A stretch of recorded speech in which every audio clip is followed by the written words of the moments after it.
La verdad es que como expositor de la palabra de Dios, siempre existen riesgos que enfrentamos a veces para tomar un mensaje temático de este tipo. El primero es hacer un homenaje a la persona celebrada. ¿Por qué? Porque a veces podemos caer en exaltar la figura y los privilegios de ese rol en particular. ¿Y por qué esto es un riesgo? Bueno, porque podemos desviar un poquito nuestra atención de lo que merece nuestra atención cuando abrimos la Biblia. Otro riesgo es que focalicemos nuestra exhortación en una población determinada. Por ejemplo, hoy vamos a hablarle a los papás y tunda, les damos sabroso a los papás y los papás salen todos golpeados de la reunión, ¿verdad? Y las esposas, qué bueno que ahora sí te tocó, ¿verdad? Y a veces dejamos de lado a ciertos grupos en la iglesia cuando somos tan exclusivos. Pero creo que el riesgo más grave de todos es hacer a un lado el objetivo principal de la exposición bíblica y de la predicación, que es exaltar la gloria de la cruz y la obra de Jesús por nuestros pecados. Así que vamos a tratar de evitar estos tres riesgos, pero vamos a tocar el tema que nos toca ahora, que estaba ahí en la promoción, en el póster que vieron de la actividad de hoy, una mujer elegida. Y me encantó el título, pensar en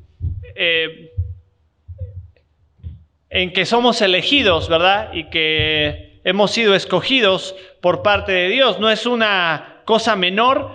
Vamos allí a la Biblia, ahí en Efesios capítulo 1.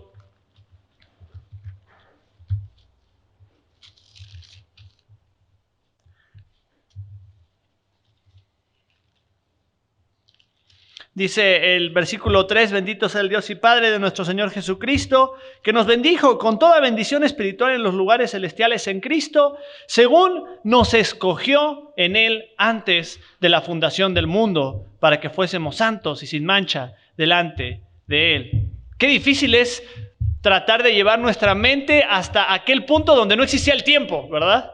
Y donde dice ahí la palabra de Dios de que antes que existiera el mundo y antes que existiera el universo tal y como lo podemos ver y la realidad que nosotros podemos contemplar, dice que Dios nos escogió en Él. Dios nos escogió en Cristo. Y pensando un poquito en esta idea de ser elegidos, de ser escogidos, usualmente tenemos que llegar a un punto de decir, bueno, ¿para qué? ¿O por qué? ¿Verdad? Bueno, el mismo pasaje en Efesios nos termina diciendo que es para alabanza de su gloria, ¿verdad? Para alabanza de su persona. Hemos sido elegidos para que su nombre sea exaltado y reconocido. Y pensaba yo un poquito en esta imagen de la mujer dentro del plan de Dios y creo que podríamos resumir lo que vamos a hablar en esta mañana en 4 propósitos principales, quizá, ¿no? Que es lo que yo pensé en esta hora para el bosquejo de esta mañana. Elegida para portar la imagen de Dios, elegida para portar vida, elegida para ilustrar el amor de Dios y elegida para criar hijos, discípulos de Jesús. No quiero que se malinterprete ninguno de los aspectos de este bosquejo, así que espera a que llegue el punto para que lo vayamos desarrollando. Pero vamos a ir en orden, ¿no? En primer lugar, elegida para portar la imagen de Dios. Es bien interesante cuando tú y yo vamos al origen de la escritura y al propósito de Dios al crear la humanidad, ¿no? Dice ahí Génesis capítulo 1, versículo 27, que creó Dios al hombre. Y esta palabra es bien interesante porque hablar de la creación de Dios nos explica que algo comenzó a ser de lo que no existía. Todo lo que existe tiene un origen y todo lo que tiene un origen tuvo que tener un principio. No hay otra forma de entender el universo que lo que tuvo un principio tuvo que haber un poder originador de ese principio. Y es interesante cuando vamos a la Biblia y dice, creó Dios al hombre a su imagen. Ahora hay varias enseñanzas detrás de este verso. En primer lugar, que ese poder originador de todo lo que existe es Dios mismo. Pero en segundo lugar, que lo que Dios hace, Dios le pone su firma. Qué hermoso, ¿verdad? Dice, creó Dios al hombre a su imagen. Y esa palabra hombre no está hablando del varón, está hablando del género humano, ¿verdad? Creó Dios al ser humano, ¿verdad? Y le puso Dios su firma, ¿verdad? Y a lo único, digo, Dios le puso su firma a toda la creación, pero a lo único, a lo que la Biblia dice que creó conforme a su imagen, es al hombre. Y a la mujer, porque dice ahí, varón y hembra los creó. Cuando Dios dice que crea al hombre a su imagen, no está hablando del varón, no está hablando distintivamente del hombre o de la mujer, está hablando del género humano, ¿verdad? Y dice que Dios coloca su estampa, su imagen en el ser humano. Ahora que se ha puesto en boga esta idea y estas corrientes de reivindicación de la mujer y sus derechos en el tiempo presente, parece oportuno voltear a ver la narrativa bíblica otra vez y darnos cuenta que la Escritura siempre le ha dado a la mujer la dignidad y honra con la que Dios la ha creado. Es un error contemporáneo y una idea falsa que aquellos que sostenemos la enseñanza bíblica tenemos una perspectiva distorsionada de igualdad entre el hombre y la mujer. No hay nada más alejado de la realidad.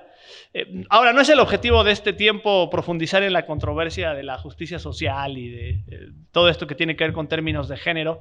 Quizá vamos a llegar un poquito a tocar algunos aspectos que la Biblia enseña, pero basta con decir en esto que la Biblia es muy clara al hablar de que el hombre y la mujer son iguales de valor delante de Dios. En tres aspectos, el hombre y la mujer son iguales en valor delante de Dios. Y eso es lo que quiero decir en esta cuestión de igualdad, ¿no? Los que sostenemos la postura bíblica no creemos que el hombre y la mujer tienen un valor desigual delante de Dios. En primer lugar, ambos tienen grabada la imagen de Dios en su ser. Y esto es un principio bien importante que tenemos que entender.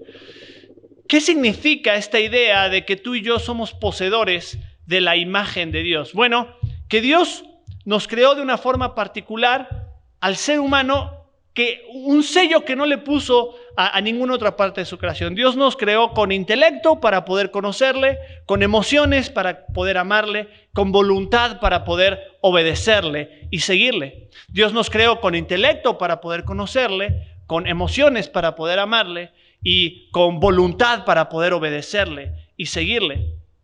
Ahora, en segundo lugar, el pago de nuestra redención.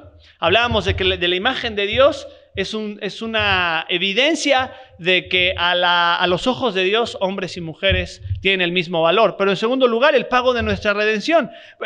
Pedro, cuando habla de estas diferencias en roles entre el hombre y la mujer, él dice que a los maridos instruye a honrar a sus esposas, a tratarlas como a vaso más frágil, pero después hace una mención interesante, como a coherederas de la gracia de la vida. Y es bien interesante ver cómo Cristo pagó el mismo precio por nuestra redención. Y en tercer lugar, ambos tienen acceso a las mismas bendiciones espirituales, estas que leímos en Efesios capítulo 1, que después te animo a que te tomes el tiempo para leerlas. No hay distinción, dice ahí Colosenses capítulo 3, versículo 11, dice, no hay diferencia, no hay griego ni judío,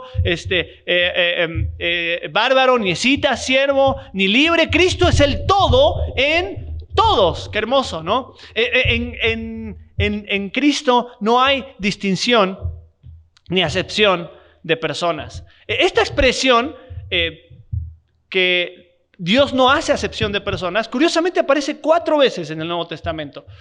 Y siempre que aparece en el Nuevo Testamento habla de estas diferencias que el hombre ha puesto sobre el mismo hombre a través de los contextos culturales, raciales, sociales, ¿verdad? Y cada vez que la Biblia nos dice Dios no hace acepción de personas, está diciendo porque lamentablemente el hombre es el que ha hecho acepción de personas y nosotros establecemos estándares de superioridad e inferioridad. La Biblia en ningún momento enseña, por ejemplo, que el hombre es superior a la mujer, o que la mujer es superior al hombre. Y pareciera redundante que hablemos alrededor de este concepto, pero es bien importante, familia, que tengamos en nuestra mente y en nuestro corazón este principio de que a la luz de la Escritura todos los seres humanos tienen el mismo valor específico y el mismo peso específico. Y el hecho de que el cristianismo bíblico no promueva ni solape estas intenciones progresistas de una minoría, no quiere decir que no tenga como prioridad dignificar a la mujer como portadora de la imagen de Dios. Así que veíamos en primer lugar elegida para portar la imagen de Dios. Pero vamos en segundo lugar, dijimos elegida para portar vida. Ahora, tanto hombres como mujeres somos portadores de la imagen de Dios, pero solamente aquí sí hay exclusividad. Portadores de la imagen de Dios, todos los seres humanos. Portadores de vida, solamente Dios le dio ese privilegio a la mujer. Y aquí es donde no tenemos que confundir igualdad con uniformidad. Curiosamente, Dios decide dentro de esta gama de multicolor de su creación establecer todas estas distinciones que tenemos los seres humanos, ¿verdad? De aspectos físicos, características físicas, distintivos particulares, ¿verdad? Y eso nos habla de que en realidad la igualdad no significa uniformidad. Curiosamente, Dios no nos hizo a nosotros con un chip y con un código que dictara todo lo que nosotros habríamos de hacer, con un formato único y establecido, con miles de millones de copias. No, Dios en su sabiduría y en su soberanía nos ha hecho particulares y distintos a cada uno de nosotros. Y parte del distintivo de Dios en su diseño que ha colocado a la mujer es este anhelo inherente de portar vida y traerla al mundo. Es parte del diseño de Dios para su creación. Hemos llegado a un punto de la historia donde hablar de este tipo de temas parecería en otro momento ridículo. Yo estaba viendo en la semana una noticia de eso. Quería ver las noticias, pero ya llegué tarde a escuchar las noticias, entonces estaba el programa de chismes, ¿verdad? Y estaba el cuate de los chismes contando la historia de un hombre, bueno, de una mujer, de un hombre trans que siempre había anhelado ser, pues no sé cómo se dice, porque bueno, había querido estar embarazado, ¿verdad? Y estaba ahí gestando a su bebé en su vientre, ¿verdad? Y hemos llegado a un punto donde una persona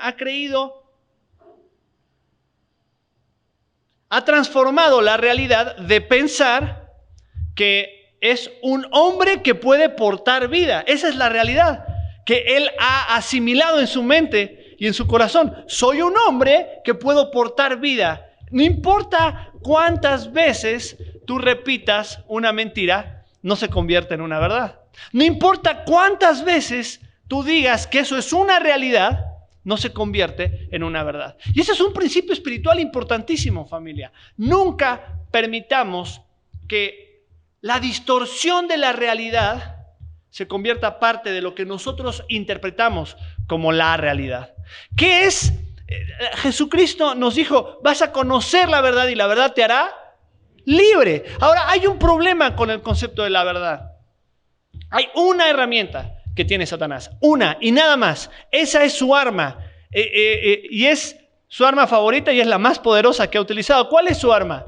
La mentira, es la única que tiene para con nosotros. Y la palabra de Dios nos enseña que Él ha sido y es mentiroso y es padre de mentira. El objetivo de Satanás es distorsionar este concepto de la realidad y pensarnos que hay toda esta gama de realidades alternativas. No importa lo que tú creas o lo que yo crea, lo que importa es mi realidad.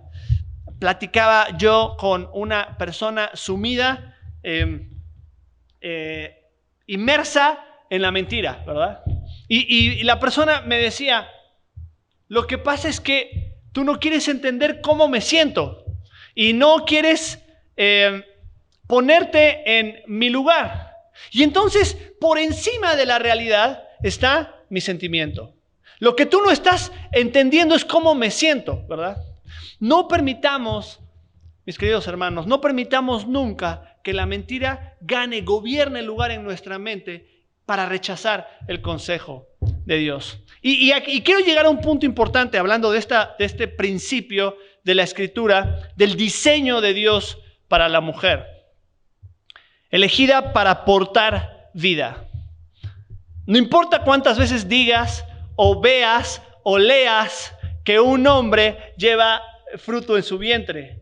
Eso no es verdad, no es la realidad, es una distorsión de la realidad.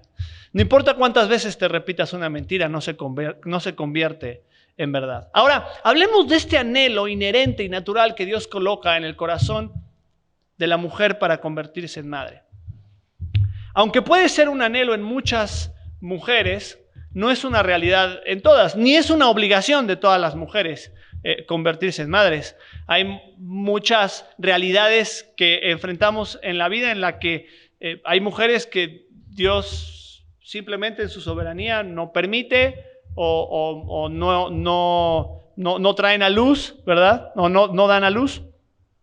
Pero hablemos un poco en cuanto a el propósito de Dios de dar vida en el vientre materno. Quisiera pensar en 3 ejemplos de 3 mujeres que en la Biblia abrazaron este anhelo y cumplieron el propósito de Dios a través de él. El primero que viene a mi mente es el ejemplo de Ana. ¿Te acuerdas? Primera de Samuel, capítulo 1, ¿no? Esta mujer que no podía tener hijos y oró y clamó al Señor y le dijo, Señor, si me das un hijo, yo lo voy a poner delante de ti, ¿no? Curiosamente, lo que más anhelaba esta mujer era traer vida, ¿no? Era gestar vida ahí en su vientre, ¿no? Pero curiosamente también, una vez que dio a luz esa vida, le dijo al Señor, esta vida no es mía, esta vida te pertenece. Encontró sentido y propósito no solamente al cargar vida en su vientre, sino a entregarla delante de Dios, sino a darle al Señor lo que había sido más valioso para ella en su vida. Otro ejemplo que puedo pensar en la Escritura es el de Jocabed. ¿Sí sabes quién fue Jocabed? Bueno, no te preocupes si no lo sabes, no es un nombre muy famoso en la Biblia, pero seguramente sí sabes quién fue Moisés. Aunque no tengas mucho tiempo en la iglesia, seguramente has escuchado dentro del contexto la historia del pueblo de Israel y el personaje tan famoso, el precursor de alguna manera el prócer de la nación que libertó al pueblo de Egipto, Moisés, ¿verdad? Bueno, Jocabed es su madre, ¿no? Y curiosamente el nombre de Jocabed significa gloria de Jehová. En el contexto más difícil de su historia fue que trajo a la luz a su hijo, ¿no? Cuando Faraón estaba haciendo todos los intentos posibles para deshacerse de cualquier hijo varón de los judíos, esta mujer entregó también a su hijo a la voluntad de Dios en una canasta en un río, ¿no? Curiosamente, las circunstancias y la providencia de Dios permitió que la hija de Faraón adoptara a Moisés y buscara una nodriza. ¿Y a quién encontró?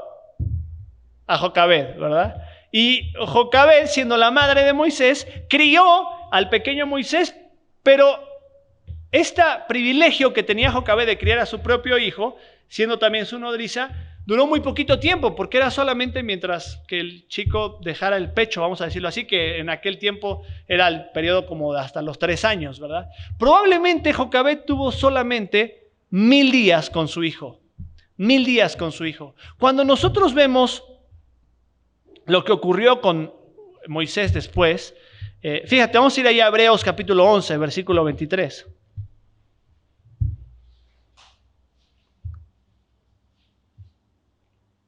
Dice Hebreos capítulo 11, versículo 23. Dice, fue por la fe que cuando nació Moisés, sus padres lo escondieron durante 3 meses y vieron que Dios le había dado un hijo fuera de lo común y no tuvieron temor de desobedecer la orden del rey. No tuvieron temor de desobedecer la orden del rey. Me llama poderosamente la atención dentro de muchos de estos movimientos que buscan o que intentan reivindicar la postura de los derechos de la mujer, esta exigencia del derecho a deshacerse de la vida. Por una razón bien interesante, porque no observo dentro de estos movimientos y de estas corrientes ideológicas a las mujeres clamando y diciendo: tengo el derecho de portar vida y voy a hacer todo lo que me cueste para traer vida dentro de mi ser. Hemos transformado totalmente la idea del propósito de lo que significa la misma vida en sí. Jesús dijo: yo soy el camino, yo soy la verdad y yo soy la vida. Ahora date cuenta lo que contemporánea y contextualmente nos enfrentamos ante un gran riesgo. La realidad distorsionada, la vida amenazada, el camino confundido. Y es entonces donde la iglesia del Señor se tiene que levantar, voltear la mirada a la cruz, a la verdad del evangelio, tomar la escritura y vivirla con nuestra propia vida, querida familia. Que podamos levantarnos como hijos de Dios en medio de esta generación confundida.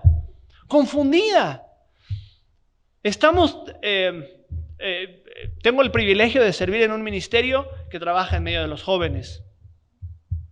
Y yo nunca había visto a una generación que escucharan con sus ojos y pensaran con sus emociones. Estamos delante de una generación que piensa con sus ojos, que escucha con sus ojos y que piensa con sus emociones. Y solamente la verdad de la palabra de Dios puede llevarnos a entender la verdad, a mirar la realidad y a rechazar las tinieblas. Es curioso que dice ahí el relato de Hebreos. ¿Por qué menciono esto? Porque en el relato de Hebreos, cuando nos habla, dice que los padres de Moisés dijeron: vamos a hacer lo que tengamos que hacer para que nuestro hijo viva. ¿Te das cuenta la distorsión de la realidad? Con todo este movimiento ideológico que está arrastrado sin atacar, sin apuntar a nadie en particular. Es un movimiento que gobernado por huestes espirituales, como decía Nahum al principio de la reunión, ¿verdad? Y donde dice: voy a hacer todo lo posible para tener el derecho de deshacerme de la vida que tendré en mi vientre. ¿Te das cuenta? ¿Te das cuenta? Qué distorsión de la realidad. Fuiste elegida para portar vida. ¡Oh, qué gran privilegio! Y Jocabed, al portar vida en su vientre, dijo: voy a hacer todo lo que esté a mi alcance para que este niño viva. Y después no solamente, que vamos a llegar al punto siguiente, que quizá ahí me detenga un poco más cuando hablemos de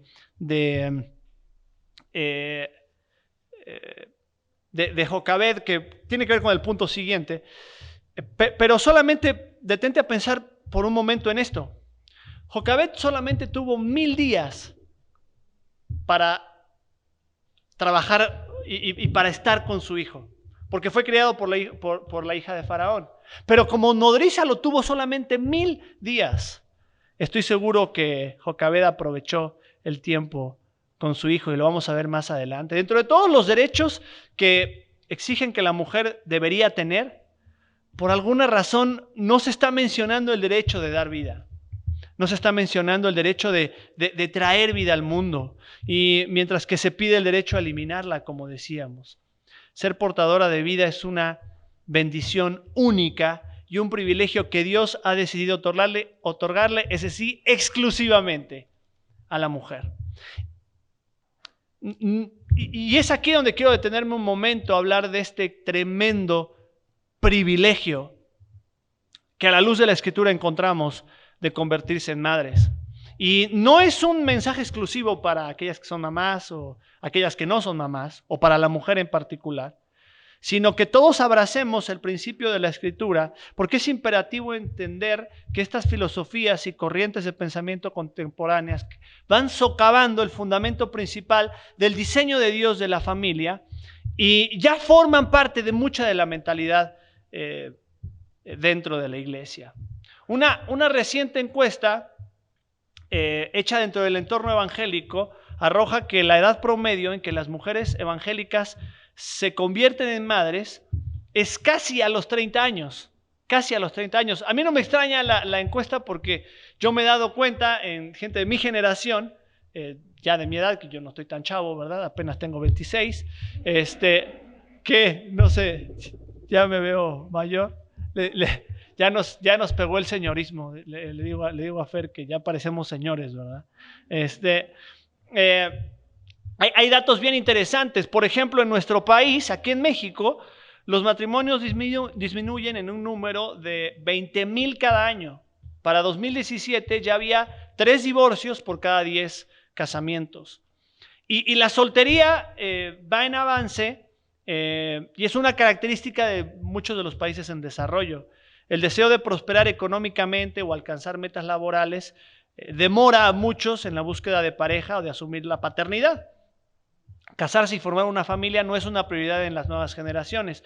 En Estados Unidos, la mitad de los solteros dicen no estar interesados en una relación amorosa. Y hay algo bien interesante dentro de esta realidad sociocultural que nos está tocando vivir ahora. Porque ser madre se ha convertido en una alternativa que tendrá que esperar mucho tiempo, porque hay prioridades que hay que atender. Libertad para conocer el mundo, éxito laboral, éxito académico, desarrollo profesional, estabilidad económica. No, mira, primero la casita, ¿verdad? Bueno, ya está la casita, no, pero después el coche, y después, no, pero después la maestría. Ahora, no quiero yo caer en un juicio de valor de nada ni de nadie.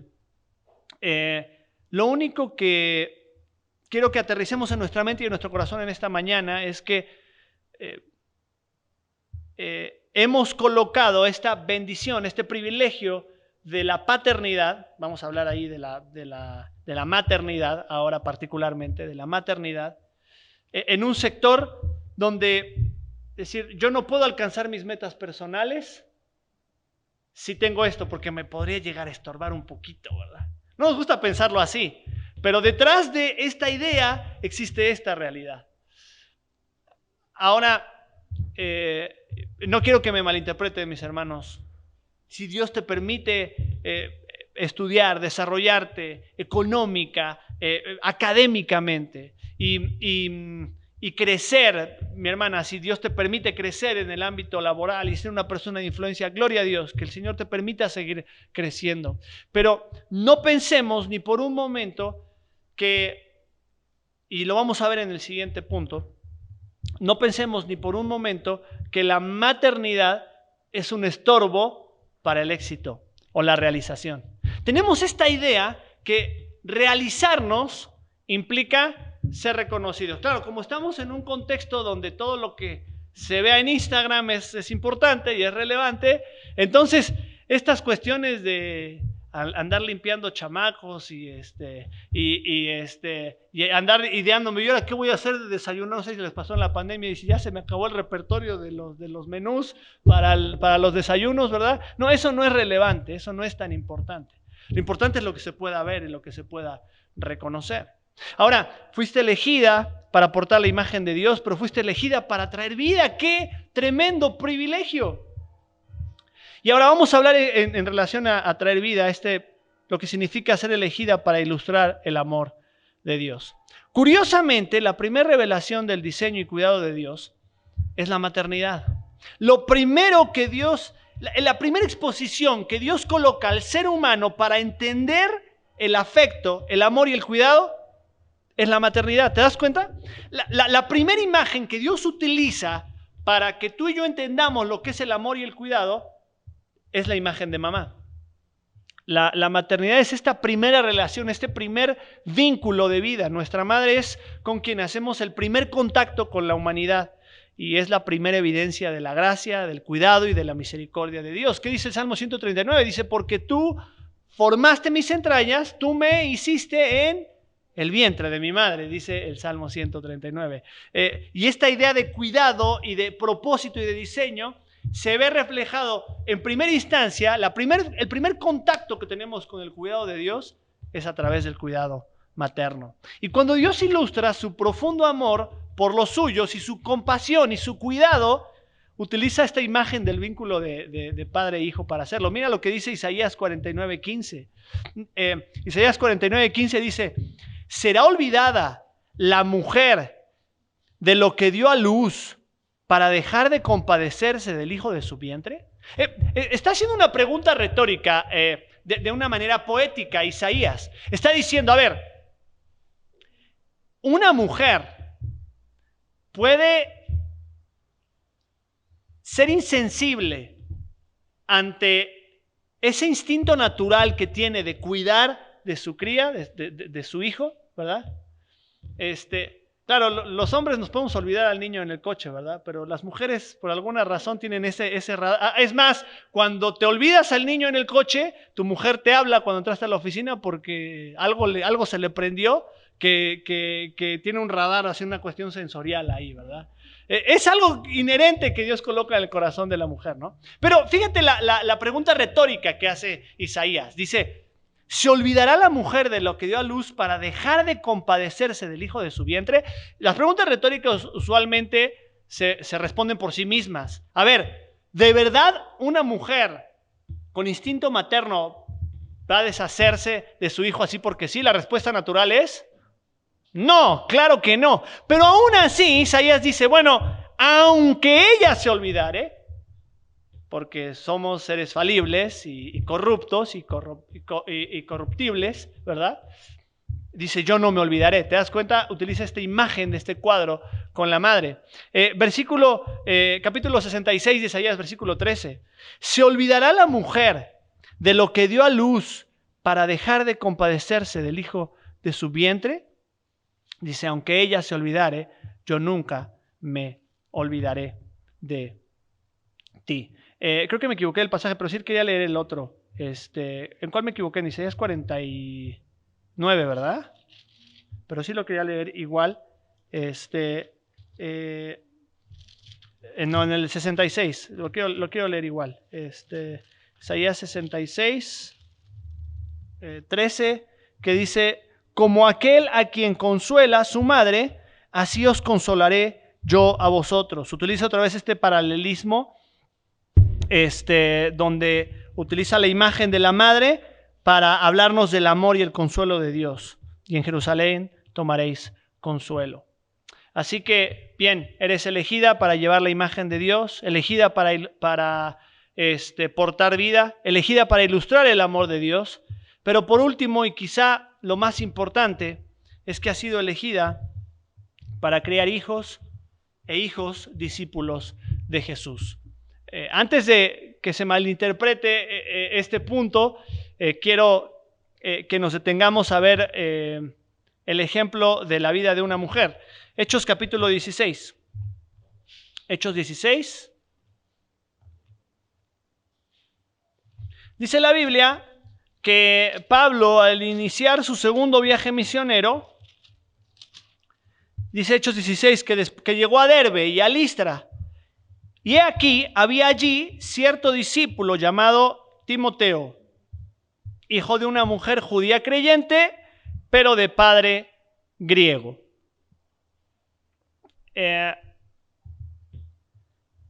Vamos a ver el ejemplo de esta mujer, ¿no? Y vamos a ver un poquito ahí en 2 de Timoteo, cuando se nos habla un poquito más de ella. 2 de Timoteo, capítulo 1, el versículo 5. Dice, trayendo a la memoria la fe no fingida que hay en ti, la cual habitó primero en tu abuela Loida y en tu madre Eunice, y estoy seguro que en ti también. Para Timoteo, cuando vemos la historia de Timoteo en la Biblia, la dificultad fue parte de su vida desde un principio, ¿no? La Biblia no nos habla mucho de su padre. No sería extraño pensar que Timoteo tenía un padre ausente. No se menciona a su padre como parte de la formación de Timoteo, ¿verdad? Y seguramente parte importante de su formación, como dice la Escritura, fue su madre Loida y su abuela Eunice. Ahora imagínate por un momento el estigma social que representaba también para su madre dentro de la comunidad judía, que su padre era griego. No era cosa menor, que dentro del contexto judío, una mujer judía hubiera tenido un hijo con un hombre gentil, en este caso con un griego, ¿no? Y todos tenemos una historia, ¿no? Y algunas partes de ella no necesariamente son partes que nos sintamos demasiado orgullosos. Y para Timoteo era más o menos parecido, ¿no? Estamos hablando de esta idea de que ha sido creada para criar hijos, discípulos de Jesús. Y fíjate lo que dice 1 Timoteo capítulo 3, es bien interesante porque nos dice que esa fe no fingida habitó primero en su madre y en su abuela. Pero 2 Timoteo capítulo 3 nos dice en el versículo 14, persiste tú en lo que has aprendido y te persuadiste, sabiendo de quién has aprendido. ¿Y a quién se refiere aquí cuando dice de quién has aprendido? Pudiéramos pensar que se está refiriendo al mismo apóstol Pablo que formó la vida de Timoteo, ¿verdad? Pero es interesante que dice que desde la niñez has sabido las sagradas escrituras, las cuales te pueden hacer sabio para la salvación por la fe. Es bien interesante ver cómo Timoteo tuvo un tiempo de siembra largo, ¿verdad? Hubo personas que sembraron en la vida de Timoteo la verdad durante un buen tiempo, por lo menos durante toda su niñez, para que cuando el evangelio llegara de una forma clara a la vida de Timoteo, Timoteo pudiera abrazarlo y decir esto es la verdad. Queridos hermanos, tenemos una tarea hermosa. Los que Dios nos ha llamado a convertirnos en padres, tenemos una tarea irreemplazable, irrevocable, impostergable de sembrar verdad en el corazón de nuestros hijos. La autora Ruth Bond dijo: la paternidad es una sociedad con Dios. No se trata de moldear hierro ni de tallar mármol. Se trata de trabajar junto con el Creador del universo para darle forma al carácter de un ser humano y determinar su destino. Dios te ha dado el privilegio de llevar vida en tu vientre, pero a los que somos padres, Dios nos ha dado la responsabilidad de formar en esa vida un discípulo de Jesús. Este llamado de convertirnos en discípulos que hacen discípulos es un llamado para todo creyente, para todo creyente. Y a veces pensamos que tenemos que ir a la China o a Indonesia o a la India para hacer discípulos. Pero empecemos en Jerusalén, dice el Señor, ¿verdad? Vamos a empezar en Jerusalén, luego en Judea y luego en Samaria y luego hasta lo último de la tierra. Dios me llama a cumplir esta gran comisión de hacer muchos discípulos. Pero tengo 4 en mi casa que piden mi atención todos los días, todos los días. El otro día estábamos en la iglesia, reanudamos nuestras reuniones de matrimonios así presenciales y estábamos hablando acerca del pasaje de Efesios capítulo 6 donde dice: padres, no provoquen a ira a sus hijos, ¿verdad? Y les preguntaba a los presentes, les decía: oye, ¿qué hace enojar a tu hijo? Principalmente recibimos 2 respuestas. Una, que no les haga caso, ¿verdad? Que no les preste atención, ¿verdad? Mis hijas, tengo 3 hijas, ¿verdad? Y son 3 nenas hermosas, que hay 2, están 2 aquí hoy. Y para mí son hermosas siempre, ¿verdad? Pero a veces ellas quieren que yo voltee, las mire y les diga que están hermosas, ¿verdad? No importa cuántas veces les diga a su mamá que están hermosas, ellas están esperando que su papá les diga que están hermosas. Y cuando no lo hago, la chiquita me voltea la cara hasta que yo la veo a los ojos y le digo: estás hermosa, ¿verdad? Pero siempre me hace pensar esta realidad. Mi labor de estar aquí abriendo la Biblia y estudiando y enseñando y toda esta cuestión me lleva a dedicar tiempo a estar con personas. Y es bien importante que yo pueda estar con tal, y tengo la reunión con tal, y tengo una reunión con tal. Y mi esposa es la que siempre me pone en mi lugar y me dice, ¿ya tuviste tu reunión con tu discípulo, el más chiquito, verdad? Bueno, pues ocúpate de eso primero y luego te ocupas de salvar al mundo, ¿verdad? Este es un tiempo de sembrar, ¿verdad?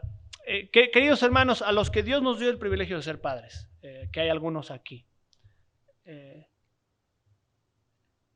no hay forma de decir o de insistir suficientemente la importancia de tomar la Escritura, queridos padres, y transmitirla a nuestro. Esa tarea es nuestra como papás. Déjame decirte algo que puede sonar irónico, no es chamba de la iglesia, no es tarea del pastor enseñarle la verdad a tus hijos, es tuya, es mía. Sembrar verdad en su corazón ante la realidad y este bombardeo de filosofías e ideologías al que se están enfrentando. Jorge Barna, un estadista norteamericano que se dedica a hacer todo este tipo de encuestas en Estados Unidos, dice, estamos viviendo a la primer generación mosaico, ¿verdad? Y él le llama la generación mosaico, que están formando su cosmovisión a partir de pedazos de Instagram y de Facebook y de YouTube que encuentran en todos lados. Me gusta tal youtuber, me gusta tal predicador, me gusta tal pastor, me gusta tal influencer, me gusta Luisito, me gusta Juanito, me gusta Pedrito, y ahí voy formando mi cosmovisión de todo lo que me parece que es relevante en mi vida. Queridos hermanos, qué importante que tomemos hoy la Biblia y transmitamos la verdad que proviene del corazón de Dios. No sabemos qué tendrá Dios para nuestros hijos mañana, así que aprovecha el tiempo que tienes hoy con ellos. La palabra de Dios es ese consejo infalible para criar a nuestros hijos. Muchos te dirán qué es lo que tienes que hacer. No, mira, llévalo acá, no mírale así, no mira la receta tal. Y vas a encontrar consejos de paternidad en todos lados. Ve al consejo de Dios, escucha el consejo de Dios. A lo mejor has escuchado del famoso predicador J. Campbell Morgan. Él tuvo 4 hijos que también fueron predicadores. Y el más joven, Howard, fue tenido como un gran predicador. Una vez él ocupó el púlpito de su padre mientras predicaba en Estados Unidos, son de Inglaterra, ¿verdad? Y alguien quería averiguar lo que realmente pensaba Howard y le preguntó, oye Howard, ¿quién es el mejor predicador de la familia? Los 4 predicaban y el papá era el patriarca, ¿no? Sin dudarlo un momento él respondió, mi madre. Algunas veces los hombres y mujeres que nunca suben a un púlpito predican los mejores mensajes al vivir sus vidas en dependencia de Dios y de su palabra. Yo ahorita puedo abrirte la Biblia y hablar durante 40 minutos, pero bajándome de acá, mis hijas me van a exigir que yo viva lo que estoy enseñando. Y eso me hace temblar, ya se me puso la piel chinita, ¿verdad? Porque tengo esa tremenda responsabilidad. Y es aquí donde quiero doblar un poquito la balanza, en esta idea de decir, no hay nada de pecaminoso en buscar este progreso económico y académico y trascender en el aspecto laboral. Claro que no, pero no minimices el regalo precioso y privilegiado que Dios te da de formar la vida y hacerlo un discípulo de Jesús. Ahora, ser padre no es una obligación para todos, porque nos damos cuenta que no todos se convertirán en padres, no todos se van a casar, no todos se van a ser papá, no todos van a ser mamá, pero este llamado de hacer discípulos de Jesús sí es un llamado para todos. Probablemente no tengas, no traigas vida al mundo y no lo formes desde pequeño, pero probablemente Dios te dé un discípulo, Dios te dé un hijo espiritual, ¿verdad? Es interesante este paralelo que utiliza la Biblia para hablar de la relación padre-hijo cuando habla del discípulo y el maestro, ¿verdad? Y quizá un ejemplo que puedo ver muy claro en la Biblia, en la historia, fue el de una mujer extraordinaria que se llamaba Susana. A lo mejor el apellido se te hace familiar. Susana Wesley fue la más pequeña de 24 hijos, ¿verdad? Claro, en aquel tiempo, pues, que no había Netflix y todas estas plataformas, pues la gente tenía muchos hijos, ¿verdad? Ella misma tuvo 19, ¿verdad? Ayer nos tocó cuidar a otros 3, además de los nuestros, nos tocó cuidar a otros 3, ¿no? A nosotros nos tocó cuidar a otros, pues era una cosa bonita la casa, ¿verdad? Y mi mujer me dijo al final del día, pero estoy tronada, ¿verdad? Estoy agotada, ¿no? Nosotros nomás somos 4, más 3, eran 7, ¿no? Bueno, Susana Wesley consagró su vida a formar la vida de estos 19 hijos. Ella era muy disciplinada, era una mujer muy, muy disciplinada, y ella les enseñó a leer a todos sus hijos desde los 3 años de edad, con la Biblia, ¿verdad? Seguramente has escuchado de 2 de ellos. Muchos de los cantos que se han cantado sobre todo los últimos 200 años en la iglesia, han sido compuestos por Carlos Wesley, un compositor, uno de los más reconocidos compositores de la música evangélica de los últimos 200 años. Y otro de sus hijos, Juan Wesley, fue fundador del metodismo, con un corazón para servir a la comunidad y con una cultura de salvar a los más oprimidos.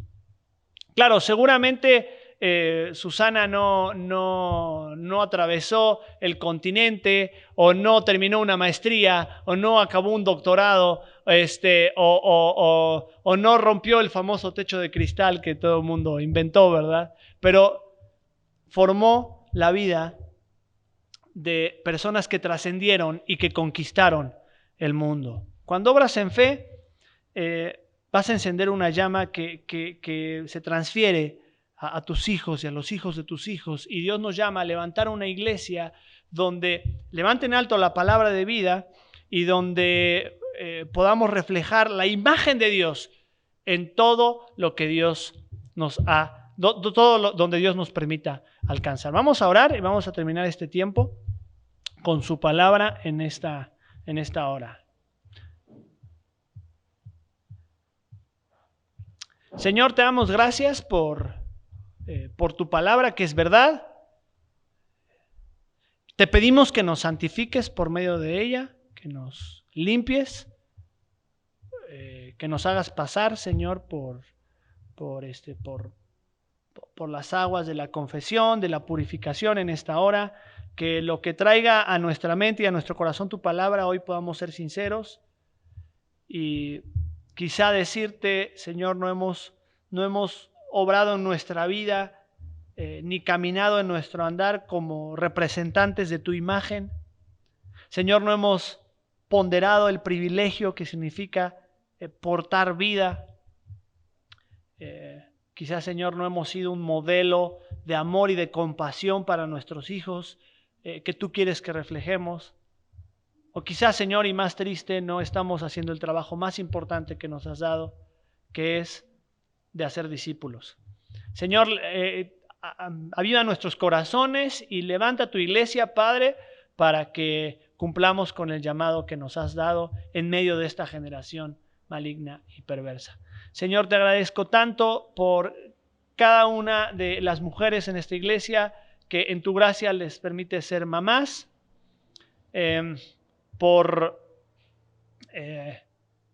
decisión, algunos por convicción, algunas por adopción. Señor, algunas madres espirituales que también hay aquí en la iglesia, que han adoptado muchos hijos espirituales también. Y te damos gracias por cada una de ellas. En esta hora que podemos recordar y pensar en el privilegio de ser padres y madres. Pero no queremos poner en ello nuestra mente y corazón, queremos ponerlo en ti, en la obra del Evangelio, en la obra de la cruz, y reconocerte a ti como Señor de todo. Bendito sea tu nombre, en el nombre de Jesús. Te damos gracias. Amén.